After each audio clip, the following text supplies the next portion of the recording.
News হাবে হচ্ছে কি করা যায়, দুইটা মুড আছে, একটা হচ্ছে নিউজ রাইটার এবং অটো নিউজ ক্যাম্পেইন। নিউজ রাইটারটা হচ্ছে যে আপনি কি করবেন, এখান থেকে সে ফিড অ্যানালাইসিস মানে ফিড থেকে ট্রেন্ডিং নিউজগুলো প্রথমে শো করে, এগুলো হচ্ছে ট্রেন্ডিং নিউজ।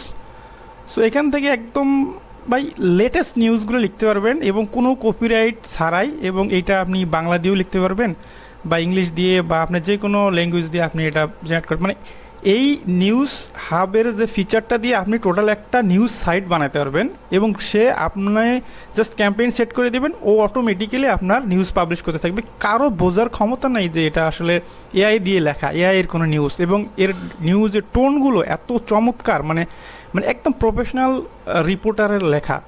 আপনি যখন এটা যখন ইউজ করবেন এই মানে ম্যাট রাইটার, তখন বুঝতে পারবেন। এছাড়া আপনি হচ্ছে কাস্টম ইউআরএল, অর্থাৎ আপনার কাস্টম ইউআরএল দিলেও সে নিউজ রাইট করবে। আচ্ছা সরি, তারপরে হচ্ছে এখানে আবার ক্যাটাগরি ওয়াইজে আপনি লিখতে পারবেন, যেমন বিজনেস, টেকনোলজি, সবগুলো ক্যাটাগরি ওয়াইজ। সোর্স, কিছু কিছু টপ নিউজ সোর্স দেওয়া আছে, এগুলো সোর্স অনুযায়ী লিখতে পারবেন। সো মানে সুপার। আচ্ছা, তাহলে আমরা একটা কাজ করি, আমরা নিউজের অটো ক্যাম্পেইনটা দেখি। এখানে ক্যাম্পেইন সেট করতে পারবেন, যেটা আমি বললাম যে অটোমেটিক পাবলিশ করবে। সো এখানে সব কিছুই আছে।